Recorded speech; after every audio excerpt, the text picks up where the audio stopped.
The West Coast Nationals get a late night extra innings W against the Seattle Mariners, and it was all because of what Lane Thomas did in that 11th inning. And now, I've said in the past, the Nationals should consider trading Lane Thomas, but not so fast anymore. You are Locked On Nationals, your daily Washington Nationals podcast, part of the Locked On Podcast Network, your team every day.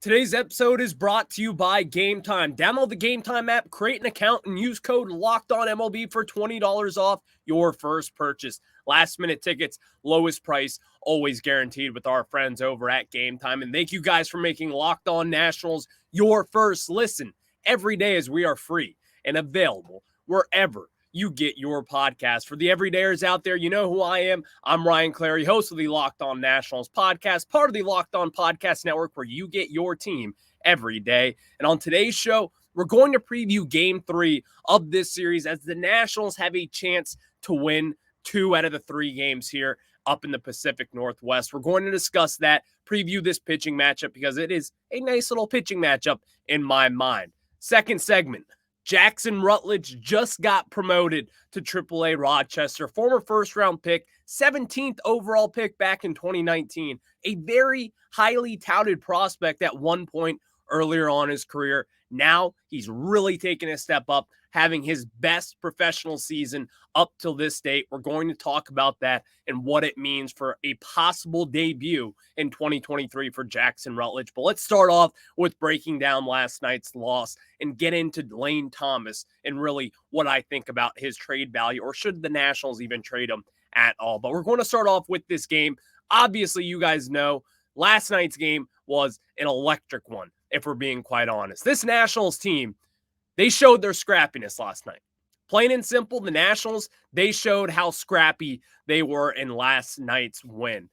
You saw it. This team does not get down and out the way that we have seen over the last year and a half. Since that 2021 trade deadline, the Nationals were a completely different team and organization than we have remembered them being. It was just a low point in this organization. They got down early, down 1-0 in that 4th inning. Then you saw them come back, scratch back, and they continued to climb and climb and climb. It was not 1-0. They got down well early on in that ball game yesterday. But what stood out to me was what happened in this 11th inning, and really what happened overall in extra innings as a whole. I know that I've been talking about a lot when it comes to this Nationals bullpen and how it has not been very good. Well, you have Jake Irvin yesterday getting 3 earned runs in 5 2/3 innings pitched, only 5 hits in yesterday's game, striking out 4, walking 2, and really that was a quality start considering what Jake Irvin has given us at some points this season.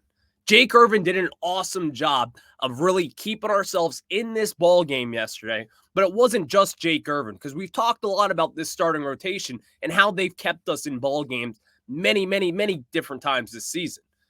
It was not about the starting pitching this time. It was about what the bullpen did in yesterday's contest. Mason Thompson came in. He gave up an earned run. He gave up a hit. He walked the batter. Wasn't really his best performance, because we've seen a lot from Mason Thompson over this month of June. He has been lights out for this Nationals team. He's probably been their best reliever outside of Jordan Weems. We're going to discuss him in just a little bit. Kyle Finnegan comes in. 2 innings. Closes the door. No hits allowed. Only 1 strikeout. But even then, he looked great. You saw the Kyle Finnegan that we saw at the end of last September when he was closing out ball games and really being that reliable option out of the bullpen for this Nats team. Hunter Harvey came in. He looked good as well. But most importantly, Jordan Weems and what this guy has done so far this season. For some people who don't know, Jordan Weems was actually drafted as a catcher back with the Boston Red Sox a few decades ago, you could say, a decade. 10 years ago. He was drafted as a catcher. This guy just started pitching 7 years ago. You would never really realize that until you see the progress that he's made throughout his career, because he's bounced around from team to team. But Jordan Weems has kind of found a home here. He has found a reliable option out of this bullpen for this Nationals team, and two, his trade value. Jordan Weems and what this guy does, he's got movement on his pitches. He's got different variety of stuff to show.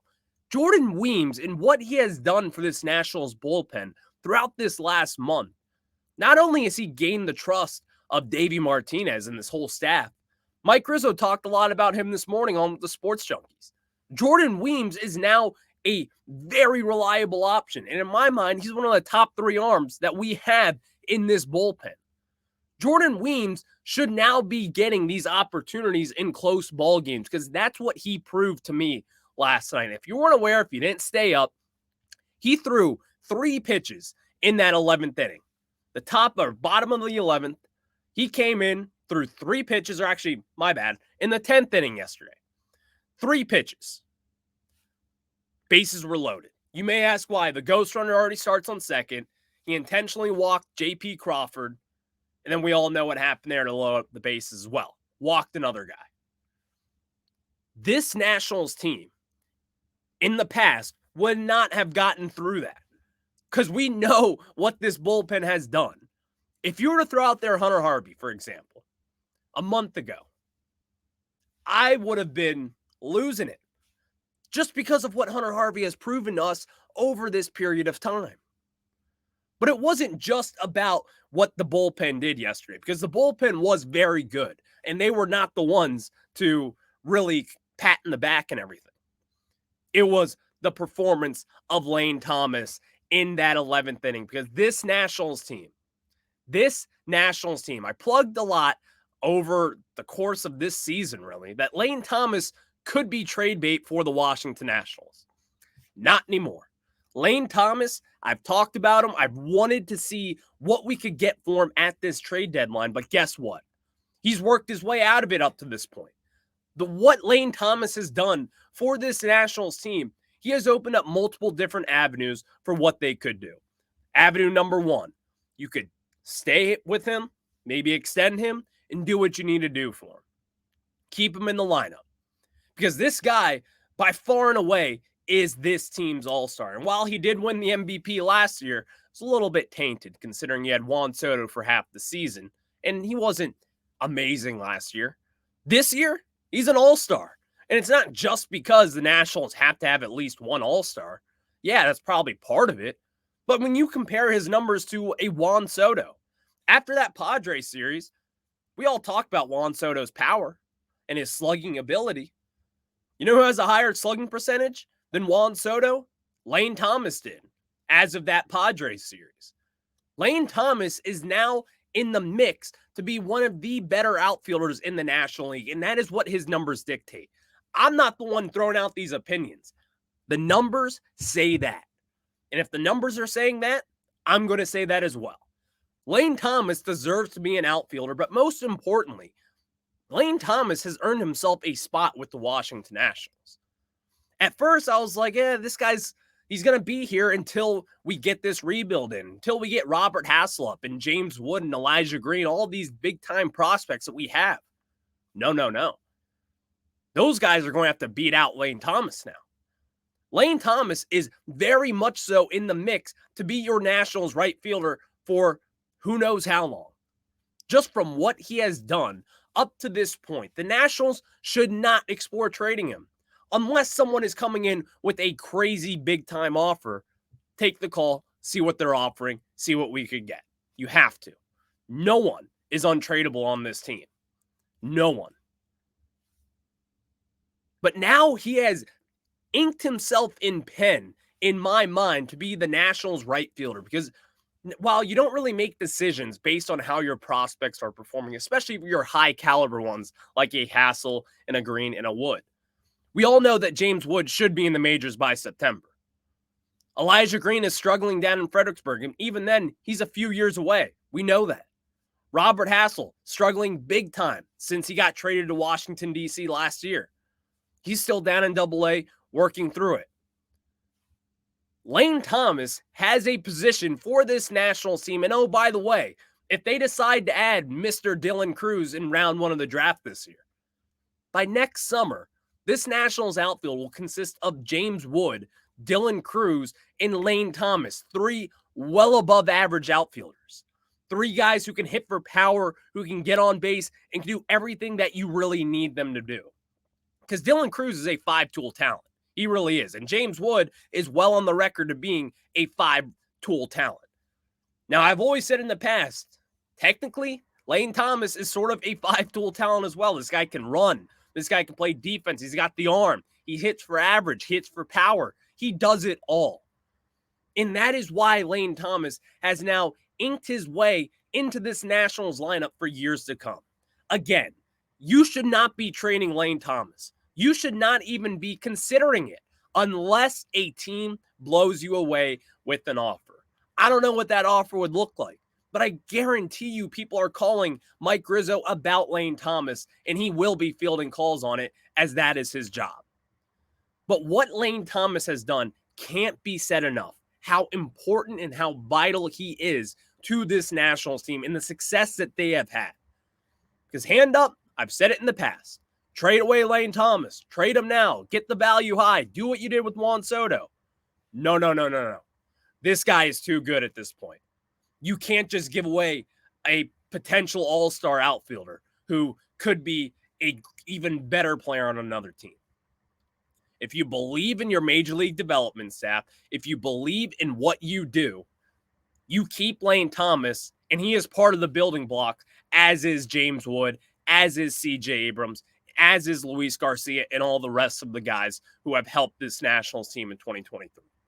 Lane Thomas for president 2024. Thank you guys for making Locked On Nationals your first listen. And the Nationals play the Mariners today at 4:10 Eastern Time. You can catch every pitch of the Nats hometown broadcast with SiriusXM on the SXM app. Just search Nationals there. And guys, before we get into really talking about Jackson Rutledge here, I got to tell you guys about our friends over at GameTime. And guys, GameTime is just the best because when you're buying tickets to your favorite events, it should not be stressful. And GameTime is a fast and easy way to buy tickets for all the sports, music, comedy, and theater near you. With killer deals on last-minute tickets and their best price guaranteed, you can stop stressing over the tickets and start getting hyped for the fun that you'll have. Forget planning months in advance. GameTime has deals on tickets right up to the day of the event. Get exclusive flash deals on tickets for football, basketball, baseball, concerts, comedy, theater, and much, much more. My favorite part about this is that you get images of your seats, so you get to see the view of wherever you're sitting for whatever venue you would like. Download this GameTime app, create an account, and use code LOCKEDONMLB for $20 off your first purchase. Terms apply again. Create an account and redeem code LOCKEDONMLB for $20 off. Download GameTime today. Last-minute tickets, lowest price, guaranteed.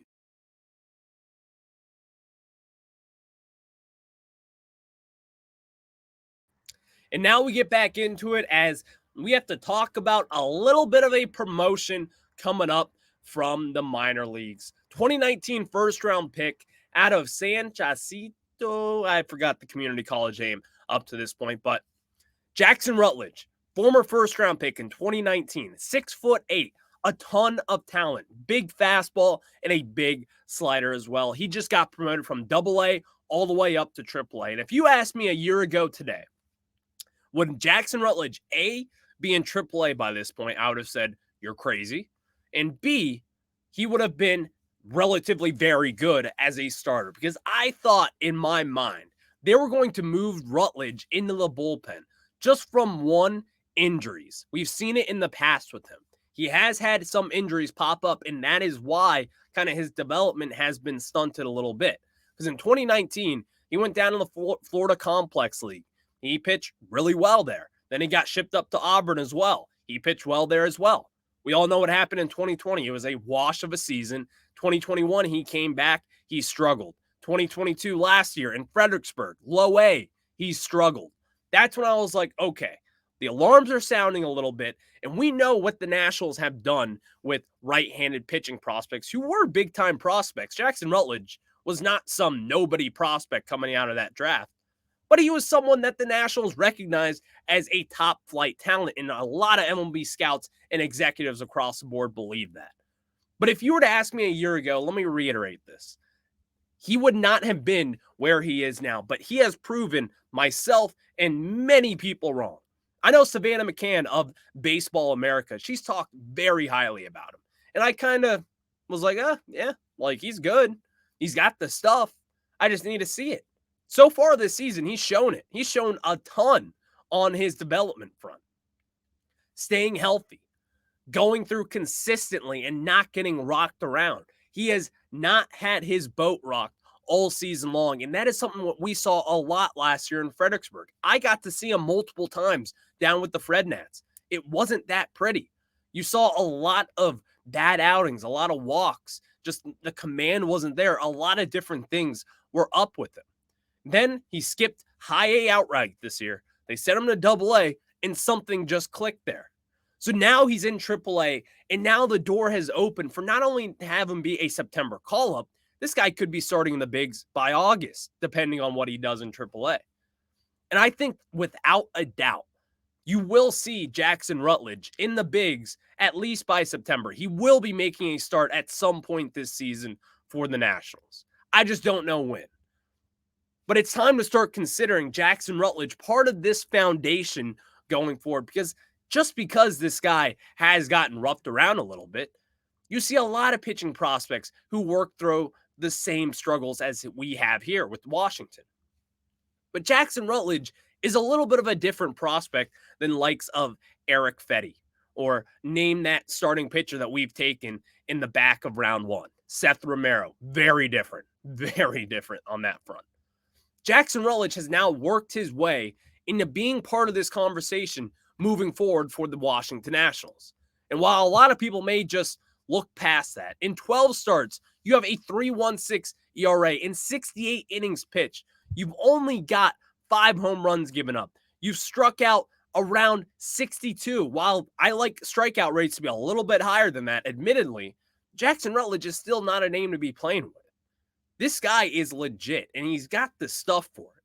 So I know I talked with Eric Bach in the offseason about this as well, a play-by-play guy for the Washington, or not for the Washington Nationals, for the Fredericksburg Nationals, the Fred Nats, and he loved this stuff. He saw it a lot. He was there every day with Jackson Rutledge in last year's season. He saw a lot of great stuff from him. But me, only seeing a few different games, he got rocked around a lot. He was walking a lot of guys. So I still thought he was a work in progress, or I thought the Nationals would transition him into being maybe a closer for this team. You never really know with these guys, especially being 6'8" and all these accolades and all these different things that he can do with a nasty slider, by the way. That's why I was like, I really want to see what this guy can do out of the bullpen. But what he has shown so far in the upper levels of the minors this year, this guy has proven time and time again now up to this point that he belongs as a starting pitcher in the major leagues. He belongs as a building block for this Washington Nationals. And I think that matters a lot when considering not only Jackson Rutledge, what he hasn't done up to this point, but what he can do. And I think that is what the big picture thought is when it comes to Jackson Rutledge and when it comes to any prospect in general. It's not really about what they have done. Because if it was about what they have done, then you'd draft college guys every single round at every single pick. And you'll see, oh, these guys will develop quickly. They've had results quick. No, it's really not that simple. Because these executives and these GMs don't think about what they have done. They think about what they will do in the future. What kind of stuff does this guy have? Where can we work on it? Does he have the spin rate? Whatever it may take. That's how Mike Rizzo thinks of this. It's not about what they have done. It's always going to be about what they will do and what they could do down the line. And Jackson Rutledge kind of fits that mold. Because a lot of people, including myself, I look at his box scores from the years past and I'm like, this guy doesn't have it. But obviously the Nationals stuck through it. They didn't put him in the bullpen. They continue to work on him. And now this year, you see that development. You see that step up. And you see him staying healthy. And that is the important factor when talking about really any prospect, but most importantly, Jackson Rutledge in this scenario. because I got caught up in it. I said, well, look at this guy. Look what he's done. He's got a 5 ERA, a 4 ERA, whatever it is. He doesn't have it. But now, this season, the development and the steps that he has taken, not only is it huge for his development because the Nationals still very much so believe in what he can do, but it also just kind of goes to show you that Mike Rizzo and his development staff down in the minors, they still got their fastball.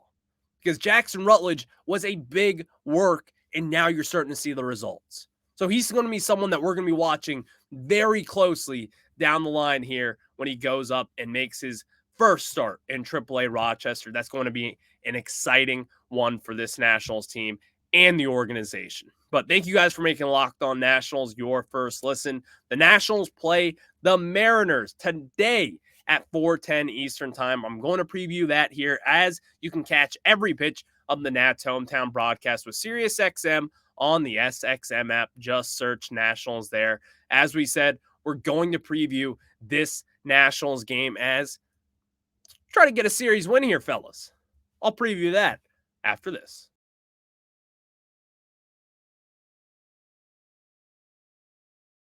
All right, let's preview this Nationals-Mariners game as the Nationals, after a huge win in last night's contest, they have Patrick Corbin on the mound against, you may ask, Logan Gilbert. In my opinion, one of the Mariners' best pitchers. And last year, he was probably their ace of the staff outside of Luis Castillo, who we faced on Monday.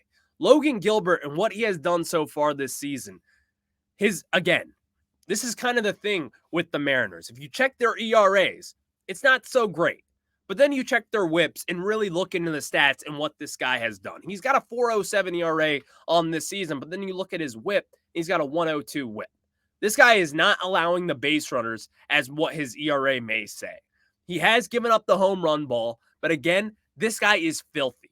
89 strikeouts and 86 and a third innings this season, a first-round pick back in 2018. This guy is an up-and-comer. And not only is he an up-and-comer, he's already probably here. He has arrived. He is a very good pitcher. And even then, this Nationals team could struggle against this big right-handed pitcher. But here's the good news, or the bad news, however you may take this. Patrick Corbin is on the bump for your Washington Nationals. Here's the good news. I just have a good feeling about Patrick Corbin today. I don't know why. But this is one of those games where you look at it and you're like, ooh, Julio Rodriquez, a right-handed bat, a slider from Patrick Corbin that's hanging up in the zone. He's probably going to crank one to left field, right? I don't know. I don't know why I have this confidence in Patrick Corbin today, especially when you're going up against someone like Logan Gilbert, who the Nationals offense could struggle against. But then again, it's baseball. It could just be another fluky game to where this Nationals team gets lucky and beats a Mariners team who really needs to start winning these baseball games. Because the Astros and the Texas Rangers, they're pulling way out ahead of them. The Mariners can't get left in the dust. And this Nationals team, as we saw with the Padres this last weekend, they're not a pushover, even at your own place. In fact, the Nationals play much better on the road this season. And that bodes well for this Nationals team and for this Nationals lineup and for what they want to do. Because while this Nats team hasn't been the most consistent as of late, they're still competitive. They're still the scrappy Nationals that they were early on in this season. And I still expect for them to get the win. I still expect for Patrick Corbin to go out there and pitch his you-know-what off. Because that's what he owes to everyone. We need to see it from Patrick Corbin. And while I talked about Julio Rodriquez and kind of the issues that could pop up with that, there's even other guys like a Teoscar Hernandez or their catcher Raleigh, who, by the way, what a bozo that guy was. What a bozo in last night's contest, just going up, trying to get mad at Jeimer Candelario for thinking Joey Meneses hit a home run. What a clown Cal Raleigh is. Good Lord. Clown is right. Nationals, they got to get a win today. Going up against this Mariners team, it's not going to be an easy one, but I got faith in Patrick Corbin. So I'm going to sprinkle a little money with my friends over on FanDuel. Put $5. Nationals run line. You heard it here first. Thank you guys for making Locked On Nationals your first listen every day. On tomorrow's show, it's a day off for the Washington Nationals. We'll talk about everything and more from this series, but the Nats play the Mariners today at 4:10 Eastern time. You can catch Patrick Corbin and my guy, you know who it is, Lane Thomas, and catch every pitch of the Nats hometown broadcast with SiriusXM on the SXM app. Just search Nationals there. I'll catch you guys on the flip side. We'll talk tomorrow. Hopefully the Nationals can get a win tonight. Go Nats. I'll catch you.